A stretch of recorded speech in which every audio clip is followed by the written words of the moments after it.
Salva está sendo gravada para a turma de VFX do curso de Jogos Digitais da PUC Minas. Se você achou esse vídeo por acaso no YouTube, tem uma chance enorme desse vídeo não fazer o menor sentido para você. Isso é apenas um material de revisão baseado nas aulas que eu dei presencialmente no curso de jogos.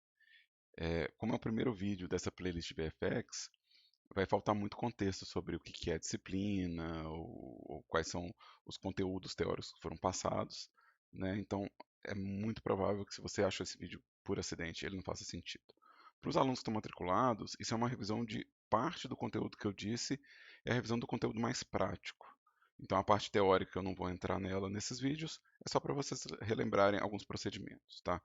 Para começar, eu vou revisar o procedimento para criação de sprite, né, de animação de sprite. Então eu tenho uma cena aqui do Blender, eu vou fazer algumas preparações para criar o meu render de sprite. Então, primeira coisa que eu vou fazer, eu vou tirar esses dois objetos, porque eu não vou usar eles na minha configuração de sprite. Outra coisa que eu vou fazer, eu vou alinhar a minha visão de frente, né? Então estou alinhando a visão do Blender de frente.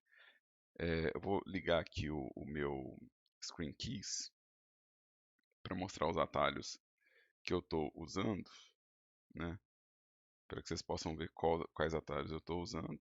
Mas se vocês são veteranos, vocês já sabem, né? Isso é só por caso de alguém que está vendo esse vídeo por acaso poder saber o que eu estou apertando. Lembrando, esse vídeo é muito direcionado para quem está fazendo a matéria presencialmente e precisa revisar. Aqui, ó, nessa cena vazia aqui, ó, a primeira coisa que eu quero fazer é alinhar minha câmera com a visão de frente, tá? Então vou vir aqui em View, né? Vou vir em Alinhar View. Então eu quero alinhar a minha câmera ativa, eu só tenho uma câmera em cena, com a visão. Então agora eu tenho uma câmera que vai apontar para o objeto que eu vou colocar em cena. O objeto que eu vou usar aqui é a Suzane mesmo, tá? Então ela é a minha referência, né? Um objeto que tem proporções mais ou menos quadradas, então ela vai servir para mim, tá? E aí eu quero ajustar tanto a câmera quanto a resolução de tela. Para fazer sprite animado, eu considero importante primeiro ajustar a resolução de tela, porque você vai arrumar o tamanho da imagem para composição e também o número de pixels que a gente vai usar. Provavelmente, para um FX num jogo, a gente vai precisar só de uma fração da tela, né? Então, se a gente pensar que o efeito acontece dentro de um espaço de tela, eu só preciso de uma fração da resolução total. No caso aqui, eu vou supor que 256, que é mais ou menos um quarto de tela por 256, é o suficiente para fazer um efeito grande, né? Um efeito que ocupa um quarto de tela. Aqui, o meu zoom está bastante afastado do meu objeto, né? Mas eu não quero aproximar a câmera fisicamente. Eu não quero fazer isso, porque isso vai distorcer a geometria do meu objeto. Então, o que eu quero fazer, ao invés de aproximar fisicamente e distorcer a perspectiva, eu quero mudar a lente da minha câmera, né? Então, eu vou colocar uma lente mais próxima, né? Ou seja, eu vou reduzir a abertura da lente da minha câmera aqui, ó. Ó, afastar a lente e reduzir o ângulo de abertura, né? Aqui eu acho que 120 deve me dar uma boa composição, né? E agora sim, que eu tenho uma câmera que é mais fechada, né? Se a gente olhar aqui é uma câmera bem mais fechada, eu posso dar um grab em Z local. Eu vou aproximar, vai ter menos distorção e eu consigo mais ou menos posicionar o objeto que eu quero usar como base para o meu sprite animado dentro desse enquadramento. O que eu vou fazer com esse objeto aqui é criar uma animação só para a gente ter uma referência de movimento, né? Então, o que eu vou fazer, como conteúdo de animação, eu acabei criando aqui um keyframe acidentalmente. Eu vou detalhar mais esse modelo, né? Então, vou pegar esse objeto aqui, vou colocar o Shade Smooth, vou pegar um modificador de Subdivision Surface para deixar ele mais detalhado. Lembrando que eu estou fazendo uma animação renderizada para levar para o motor de jogos. Então, eu não tenho que preocupar com o número de polígonos. Né? Uma das razões para a gente fazer as coisas produzidas num software como o Blender, ou como o GIMP, ou como o Toon Boom, ou o Photoshop, e levar essas imagens para o motor é você realmente não preocupar tanto com os limites técnicos do 3D e preocupar realmente só com a criação do conteúdo. Tá? Vou colocar aqui também um, um displacement que vai criar uma animação muito fácil para mim, né? Ou seja, eu consigo criar uma animação de forma muito simples. Esse displacement, eu vou pedir que ele tenha uma textura. Vou escolher uma textura dessas procedurais, tipo clouds, né? E aí eu vou configurar o meu displacement para ser um pouco mais suave, né? E eu vou pedir para que esse efeito seja controlado por um objeto externo a ele, ou seja, eu não quero que ele seja controlado por aqui, eu quero adicionar um, um, um empty, né? E aí vamos nomear isso aqui, VFX control, né? E aí, na hora que eu vier aqui, eu posso pedir para que esse objeto, o VFX Control, faça as vezes de controlar a textura. Então, na hora que eu girar esse objeto aqui, ele vai controlar, né, essa animação, né? Então, de novo, é só para criar uma animação rápida, né? E aí, para FX, a gente usa tempos muito curtos. Eu não quero muitos frames para o meu efeito, para realmente não ter que lidar com uma imagem muito gigante ou com uma sequência muito grande de arquivos, né? Então eu vou reduzir sempre para números muito baixos, tá? Sempre números muito baixos. E outra coisa que vai acontecer no processo de criação de sprite é que a gente não precisa usar frame rate muito alto, né? Aqui eu estou usando 24 FPS, eu vou usar mais baixo ainda, eu vou usar 12 FPS. Os effects eles vão estar associados a outros movimentos, como movimento de partícula, movimento de interpolação de outras espécies. Então, a conjunção desses fatores vai me dar o, o visual de algo fluido, orgânico. Então, eu não preciso de muito trabalho nisso, não. Tá? Então, aqui eu vou criar um keyframe de posição, né? E rotação. Também posição, rotação e escala. Vamos lá, né? No frame 10, que é um frame após o término do meu FX, eu vou fazer a repetição desse keyframe. Né? Estou duplicando ele aqui para que a minha animação ela seja um loop. Né? Então, o frame seguinte ao último frame da minha animação é idêntico ao primeiro. Né? E aqui no meio, eu vou criar aqui qualquer variação nos três valores.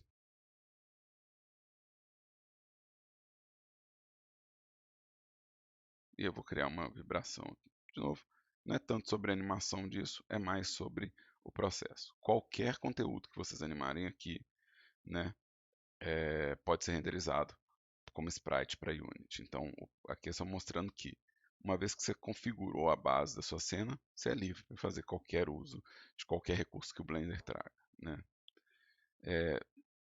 Antes de renderizar, obviamente, eu tenho que tratar o material desse objeto. Então, eu vou fazer aqui um shading da minha cena. Né? Então eu não vou usar iluminação, né? Vou fazer com que o próprio material seja emissivo. Isso é um jeito bem simples de criar um sprite animado. Você pensar que ele em si já é um ponto de luz. Né? E outra coisa, eu vou criar isso sobre um fundo preto. Né? Então, começando pelo mundo aqui, eu vou colocar um fundo preto. Eu posso colocar um fundo transparente também, mas né, sabendo que a Unity faz a adição de cor em cena, eu não preciso fazer transparência, né? E o material que eu vou usar aqui, ó, estou usando um material genérico aqui, ele vai ter uma emissão, vamos colocar ele branco aqui, mas eu não quero a emissão pura e simplesmente aqui desse espaço. Eu quero criar um input. Eu vou usar um negócio que chama Layer Weight, que tem uma opção que me fala que o que está virado para mim tem um tom e o que não está virado tem outro tom, né?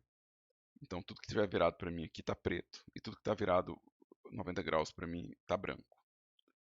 eu vou pegar esse resultado aqui, né, e vou converter ele com o color ramp para poder inverter, se eu quiser, ou fazer uma aproximação de tons aqui, ó. Então eu posso fazer algo tanto que brilhe pelo centro, né? E aí, por exemplo, se eu quisesse fazer algo que tem emissão e um brilho colorido, eu poderia fazer. Mas o que eu quero aqui, na verdade, é só garantir que esse contorno fique mais evidente, né? E que tenha algum pouquinho de tons de cinza. Além disso, eu quero aumentar um pouquinho a força da emissão. Eu quero que ele fique um pouquinho mais forte, talvez 3 ou 4. E quero ligar um efeito de glow para eu não depender de um pós-processamento necessariamente no jogo. Então, eu vou vir aqui no meu render e vou ligar o efeito de bloom. O efeito de bloom, ele é um gradiente que está vindo aqui para fora. Como ele é um gradiente, talvez ele esteja chegando aqui nas beiradas por causa do tamanho padrão que vem aqui. Então eu quero reduzir esse tamanho, deixar ele só próximo aqui. E aí eu posso inclusive aumentar a intensidade desse brilho se eu quiser, né? Isso vai me dar um aspecto de coisa acesa, né? Usando apenas preto e branco dentro desse render. E esse raciocínio pode ser usado para vários tipos de effects. Você pode criar a base de um fogo, né? Você pode criar, né, as partículas de uma fumaça, né? Então, esse procedimento é que é importante, mais do que o conteúdo que eu estou criando aqui, mas as etapas do processo, né? Então, criar um material e ajustar um efeito de render me diz que se eu for fazer um sprite animado, eu tenho liberdade de usar todas essas configurações do render aqui, né? E isso é importante. Além disso, eu ainda tenho liberdade para fazer meu render de usar a composição digital. A composição digital uma camada de processos que ela vem depois do seu render. Então, eu vou ligar esse aqui para a gente ter os nodes de uso, né? Então, você imagina que isso aqui é o meu render do 3D. E depois do render, eu ainda vou colocar um tratamento. Então, isso aqui é um post-processing. O que isso quer dizer na prática? Se eu renderizar a minha imagem, né, se eu vier renderizar aqui minha imagem do Blender, eu tenho isso aqui, ó, que já pode ser usado como sprite animado lá para o meu jogo. Mas, se eu usar os nodes, eu ainda posso jogar em cima desse tratamento aqui do render. Vou colocar aqui um conversor novo aqui, ó. Eu ainda posso colocar um tratamento de cor e falar que tudo que passa por esse render aqui recebe uma camada de tons de verde. Você vai pegar isso aqui e vai colorir com tons de verde antes de fazer a saída. Então, deixa eu dar um F12 novo. E ele está colorindo para mim o render. Eu continuo tendo a minha imagem 3D idêntica, né? Eu posso mudar o conteúdo e fazer, por exemplo, variações sobre esse efeito. Então, vamos imaginar que eu quero fazer um efeito também que seja azul do mesmo conteúdo. Eu posso ter versões desse render saindo em arquivos diferentes, né? Então eu vou colocar aqui como output dois visualizadores. Então eu vou colocar dois visualizadores e vou colocar duas saídas de arquivo. Então eu posso ter a sequência verde saindo numa pasta e a sequência azul saindo em outra pasta, né? E eu vou ter acesso aos dois renders. Deixa eu colocar aqui para que seja visto, né? Ou seja, eu posso criar variações do mesmo render com configurações inclusive diferentes ou tratamentos de cores diferentes. Isso aqui eu posso falar que ele nunca fica tão branco ou ainda colocar um gradiente mais complexo aqui, né? Isso não afeta o meu shader, né? Isso está afetando só o meu render.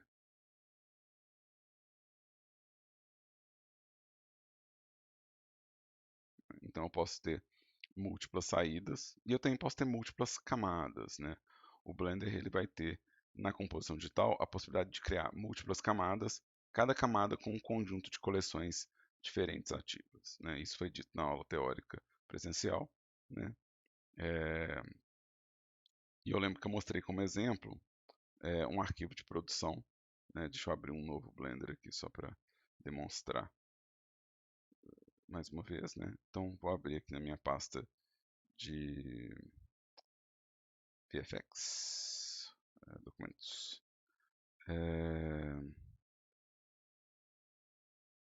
Documentos não, mentira. Megasync, porque isso está na nuvem.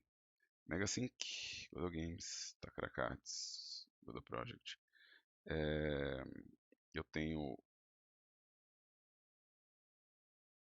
dentro da minha naves, cockpit. Então aqui eu tenho um projeto onde várias peças do meu render, cada peça do meu render sai num arquivo separado. A minha cena é uma cena 3D, né? E cada camada da minha cena 3D é um objeto diferente, né?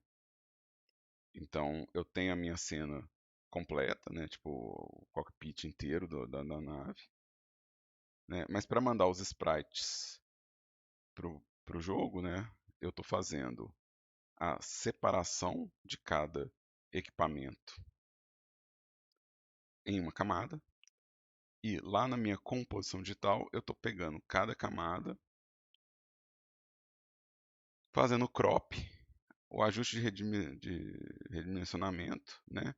E dando a saída de arquivo numa pasta com um nome, né? Então eu consigo fazer uma sequência de imagens para cada camada dessas aqui, né? E eu consigo fazer um tratamento de crop, um tratamento de cor para cada uma dessas camadas. Então é realmente muito poderoso para otimizar e automatizar a tarefa. Então aqui, como arquivos de saída, né? Eu vou usar a minha configuração de Node aqui para poder ver os detalhes desse Node aqui. Então esse Node selecionado, eu vou falar que ele gera na minha pasta Home aqui. Vamos criar uma pastinha específica para essa aula aqui. Eu vou criar uma pasta Renders. E dentro dessa pasta Render, eu vou criar uma pastinha que vai ser Green. E vou criar uma pastinha que eu vou chamar de Blue. Né? Para eu saber quem é quem. Vou aceitar essa criação de pastas aqui, né? E aí, o que acontece aqui, ó, eu estou fazendo um render numa pasta e eu posso dar um nome aqui, ó, ou seja, esse arquivo aqui está vindo para a pasta green, eu vou chamar ele de green também. Ou seja, essa imagem ela vai ter o nome green. Esse segundo node aqui, né, eu vou chamar ele de blue. Vou colocar ele na pasta home, renders, blue. Vou chamar ele de blue. Então, se eu tiver um sistema de nodes aqui, eu posso fazer esse tratamento externo, né? E eu posso colocar, de novo, quantas nodes de tratamento eu quiser entre um ponto e outro. Então, de novo, essa não é uma aula tanto sobre a composição digital, né? Mas eu sempre incentivo vocês a pesquisarem a quantidade de recursos que vocês têm para tratar ou para finalizar as imagens em pós-produção. Lembrando que o Blender ele é uma ferramenta de criação de VFX completo. Você pode fazer uma filmagem num chroma key, colocar um fundo modelado 3D, né? Vocês podem fazer todo esse processo. Se vocês quiserem, vocês podem procurar lá no site do Blender mais informação sobre isso. Mas é legal procurar do Blender o primeiro filme que eles fizeram para demonstrar essa ferramenta, que é o Tears of Steel. Né? A gente vai ter ele aqui na Blender Cloud como um conteúdo. E aqui dá para ver material de produção, né? Ou seja, isso aqui é a demonstração do Blender como ferramenta de VFX, onde as coisas são filmadas no fundo verde, né? E você pode misturar ator com 3D, né, com múltiplas filmagens, tratar as cores, tratar os brilhos. Então é uma ferramenta completa de VFX, né? Dá para explorar bastante ela, né? Bom, então revisando aqui, na minha cena 3D, eu ajustei a câmera para simplificar meu alinhamento de objeto, então coloquei ela voltada para frente, né? Eu ajustei o tamanho do meu render para poder ter um tamanho em pixels que seja mais útil para nossa produção, né? Eu ajustei o frame rate para não ter que fazer tantos frames de animação, para poder ter uma animação que seja mais leve, mais fácil de produzir. Eu criei uma animação qualquer. Qualquer animação que vocês fizerem como experimentação para minha matéria está bem-vindo, né? Eu quero que vocês experimentem, na verdade. E aí, vocês podem fazer um mix de coisas que eu estou falando presencialmente com tutorial, com o que for. Mas aí, depois que eu animei, eu fiz um shading. Esse shading tem algumas características, né? Eu fiz ele em preto e branco, porque preto e branco me dá a possibilidade de fazer algumas colorizações posteriores. Então, se eu quiser fazer o render do efeito em preto e branco e colorizar na Unity, é muito bom também. Então, isso é interessante. Você pode fazer a mesma partícula, o mesmo effects, ter vários resultados, né? Então, é interessante. Eu deixei o fundo preto. Mesmo que eu vá fazer um render transparente, é interessante fazer o fundo preto do render, porque a multiplicação do alfa vai multiplicar sobre esse fundo preto e vai te dar um alfa mais limpo. Então é interessante fazer coisas que são luminosas num fundo preto, as coisas que forem escuras você pode fazer num fundo branco, né? Mas é legal usar esses extremos, né, preto e branco para fundo, quando for fazer um render de sprite para VFX, né? Isso vai ajudar a gente também a fazer transparência, né? Ou se for fazer uma transparência específica, né? Se não, eu quero que esteja realmente transparente, você pode vir em filme e pedir para que o Blender ignore o fundo totalmente, tá? Então você não precisa fazer, por exemplo, um fundo verde ou nada do tipo, né? Você pode só pedir que, né, falar, não, eu quero só o objeto e eu quero ele preenchido. Você pode vir aqui em filme, né? Isso fica dentro da aba de render de transparente. Outra coisa que eu fiz, né, além de ajustar um shader em preto e branco, que é emissivo, eu também liguei o Bloom, só para lembrar que a gente pode usar todas essas configurações aqui para fazer o render, né? Para finalizar essa configuração de render, eu fui em Composite e criei um sistema de node de pós-produção, de novo, como demonstração de possibilidade, tá? Agora eu vou pedir um render de imagem, né? Ele vai criar para mim só uma imagem, isso não é animação ainda, eu quero só mostrar aqui na nossa pasta de renders que ele já está considerando as duas pastinhas, ó. Então aqui, ó, já tenho a pasta blue com o render azul e já tenho a pasta verde com o render verde, né? Então se eu pedir um render de animation, ele vai processar todos os meus frames e ele vai colocar nessa pasta aqui, ó, todos os frames azuis e todos os frames verdes, né? E isso aqui já pode ser levado para a Unity como sequência de imagem, mas é interessante também a gente ver como que a gente pode fazer é, uma sequência de imagens virar uma tabela de sprite de forma rápida, tá? Para fazer a tabela de sprite, eu prefiro usar o GIMP, eu acho um pouco mais rápido, um pouco mais direto ao ponto, né?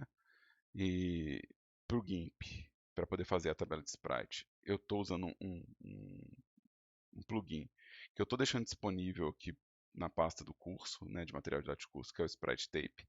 Né? Eu também estou deixando para os alunos matriculados a nossa lista de extras, né, que é todos os meus brushes e ferramentas do GIMP, né, para quem quiser fazer download disso aqui, né. Então, o link direto para esse Sprite Tape aqui eu vou mandar para vocês. Né? Para quem está vendo isso no YouTube, os links que eu posso colocar no YouTube eu deixo na descrição, os que eu não posso por questões legais. Eu peço que vocês façam uma busca ou que vocês façam, ou então tento colocar o link relativo aí, caso alguém encontre esse vídeo por acaso no YouTube, tá? Mas vamos lá no GIMP. No GIMP eu vou abrir como camada, né? Então vou abrir Open as Layers. Eu vou abrir da minha pasta de renders, só uma dos renders, não preciso fazer os dois, né? Vou pegar o verde, vou selecionar todas as imagens dessa pasta e vou pedir para ele abrir como camadas. O GIMP já vai abrir todas elas empilhadinhas em ordem decrescente, né? lembrando que para o GIMP, cada camada dessas já é um frame. Então, se você vier em Filtros, Animation, e pedir o playback dessa animação, né, ele vai te dar uma ferramenta de play, né?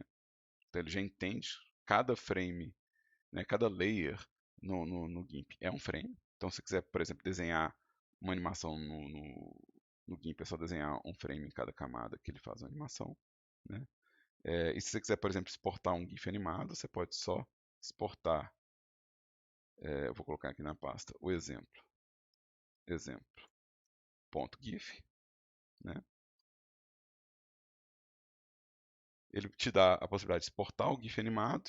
Você pode colocar o tempo de cena aqui. O tempo que eu estou usando é, na verdade, 84, 80 milissegundos.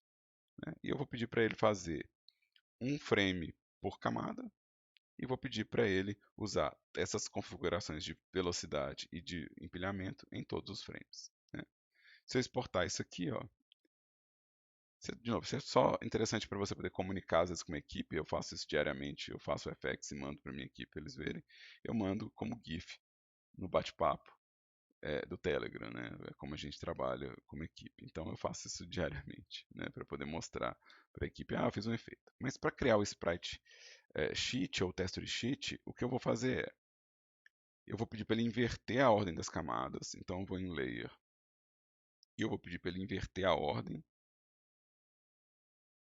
Ou seja, eu quero o primeiro frame sendo, né, o primeiro frame aqui da pilha, né, sendo o topo, e o último sendo a base, né? E aí eu vou em Filtros, Animation, Sprite Tape, que é o plugin que eu mostrei que está lá na pasta do Drive, e vou falar para ele quantos frames eu quero na horizontal e quantos frames eu quero na vertical. Na hora que eu der OK, ele vai criar para mim já a tabela de sprite. Então isso já está pronto, na verdade, para levar para o motor. Né? Então se eu exportar isso como exemplo.png, eu posso exportar isso aqui. E se eu falar, nossa, queria que tudo fosse transparente, esqueci da transparência. Né? Eu ainda tenho a opção de vir em cores, e de cor para alfa, e falar que eu quero que o preto seja, na verdade, transparente. Né? Ou seja, se eu fizer essa conversão de cor para alfa, eu tenho a imagem no fundo transparente. De novo, eu não acho que seja necessário para a Unity sempre, porque a Unity tem formas de sobreposição de imagem, e isso deve ser o bastante para a gente criar um FX. Né? Dentro da Unity, né, se eu for dentro da Unity aqui, né, e eu trouxer essa imagem para cá, né, esse PNG aqui, né, para isso funcionar como textura animada, né, vou colocar isso sobre um plano. Então vou criar um Game Object. Eu vou criar um plano aqui, né, e ele tem um material padrão aqui, né, mas vou criar um shader meu aqui, um material meu, na verdade. Criar um material meu que eu vou chamar de Sprite. Né? E nesse material aqui, ó, se eu colocar como emissão, né, vamos colocar esse objeto aqui com... Posso colocar no albedo? Deixa eu pensar aqui. Vamos colocar na emissão. Só porque aí, se eu esquecer alguma coisa desse modelo aqui, né?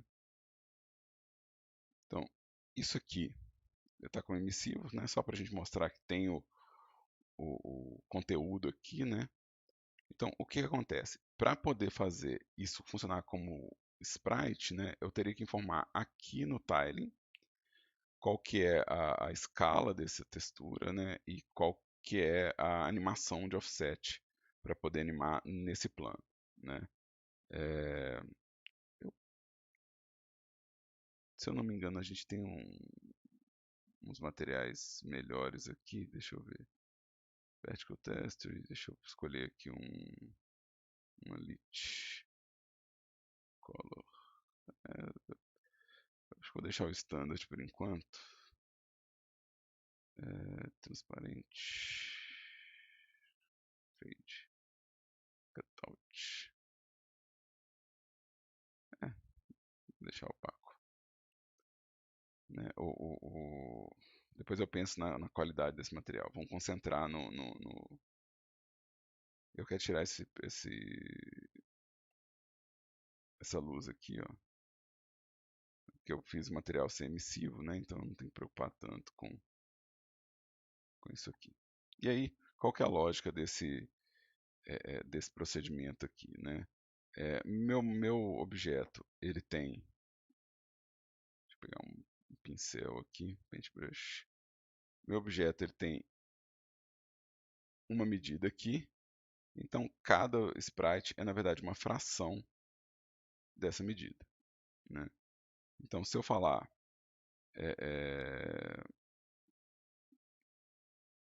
nesse material aqui, né, nesse shader, que meu tiling ele vai ser uma fração,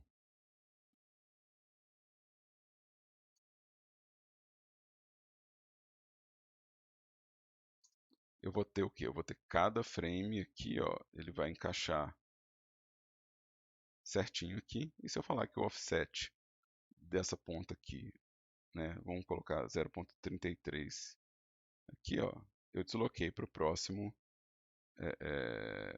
frame, né? Se eu falar que é 0,666, eu desloquei para o próximo. E é esse valor que eu animaria, né? Para criar uma animação aqui, eu vou criar, né, um bloco de animação da Unity, né? Vamos chamar aqui de sprite.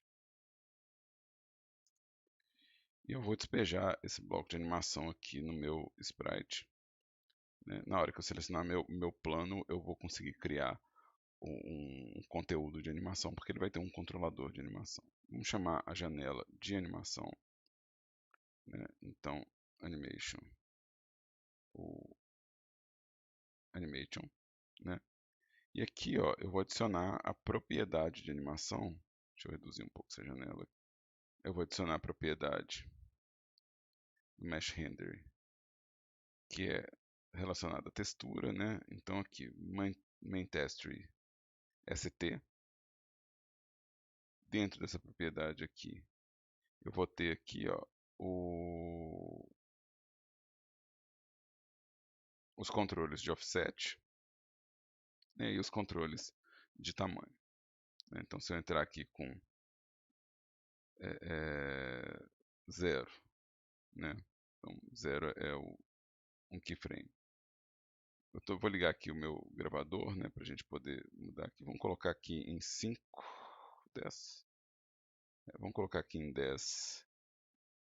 Eu vou mudar isso aqui para 0.333. E o que ele vai fazer aqui, ó, ele vai criar esse slide, né? Então ele está trocando a textura aqui. Vamos colocar ele vindo para cá com 0.666. Então aqui eu tenho a textura 1, 2 e 3. Só que ela está deslizando, né? Então eu vou querer vir aqui em curvas, né? Essas curvas aqui, ó, eu quero que elas sejam, na verdade, constantes, né? Então,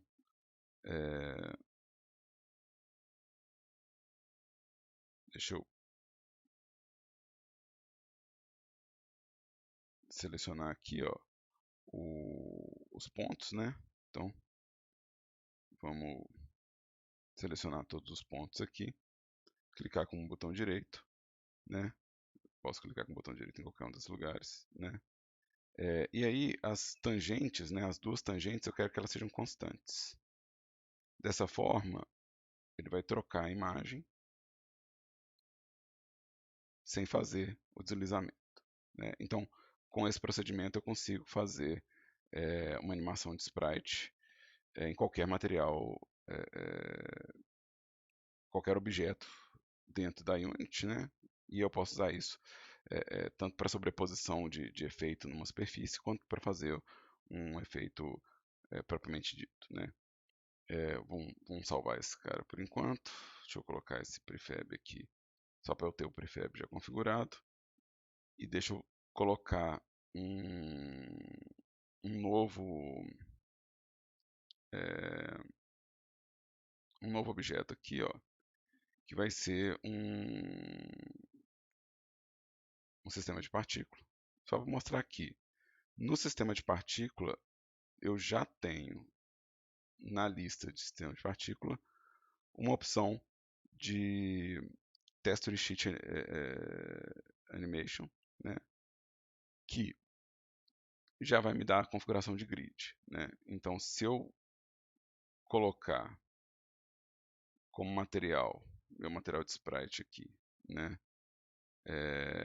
e falar que eu estou usando um texture sheet com uma configuração de grid aqui, ó, né? Deixa eu editar meu material para que ele não tenha mais essa escala. Eu quero voltar com a escala normal dele, eu não preciso fazer essa alteração no sistema de partícula, né? E no sistema de partícula eu consigo, dentro desse espaço texture sheet, falar que eu tenho os 9 frames e falar que eles trocam pelo FPS. Vamos colocar um FPS de 12, que é o que eu tinha confeccionado antes, né? Eu dei um zoom muito agressivo. E aí eu vou querer reduzir também a velocidade da minha emissão. Uma Simulation Speed, massa de partícula, taxa sobre o tempo, Start Speed. Vamos colocar uma Start Speed mais lenta. Então agora a gente pode ver que as minhas partículas elas possuem o sprite animado, né? O que faltaria aqui seria fazer o material ser aditivo, né? O jeito que ele mistura na cena, né? Ele não ser só a cor na superfície, mas ele ter uma opção de sobreposição aditiva, né? É, deixa eu ver o que eu tenho de configuração dentro desse material aqui para a gente poder escolher uma configuração aqui. Talvez eu queira o material de partícula Standard Surface. Eu quero jogar minha emissão aqui. Opa. Deixa eu ligar aqui minha. Aqui, ó, aditivo é o que eu quero, né? E como aditivo, eu quero. Aqui ele não vai me dar. Eu acho que eu coloquei um mapa de normal aqui por acidente. Não, só selecionei. Como emission, né, eu vou ter esse objeto aqui. Deixa eu colocar ele totalmente branco. Então ele já está transparente, né? O que eu tenho que configurar aqui são, por exemplo, tirar talvez esse smoothness, né? Tirar, colocar o aspecto metálico total, né? Então configurar para que ele não tenha o limite da superfície, né? Tô dando play na cena. Velhos hábitos, gente. Velhos hábitos. A minha câmera não está configurada, mas aqui dá para ver que durante o gameplay ele vai ficar correto aqui. Deixa eu tirar isso daqui. Deixa eu selecionar de novo a minha partícula. Eu talvez queira reduzir a quantidade de partícula aqui, só para a gente poder ver melhor cada um deles aparecendo como um fantasminha de Suzane. Tá? Então, essa é a revisão do que a gente falou em sala de aula sobre animação pré-renderizada como base para criação de efeito. Né? Então, aqui é uma revisão geral dos procedimentos. Né? Eu devo gravar outros vídeos de revisão de outros conteúdos que a gente conversou, né?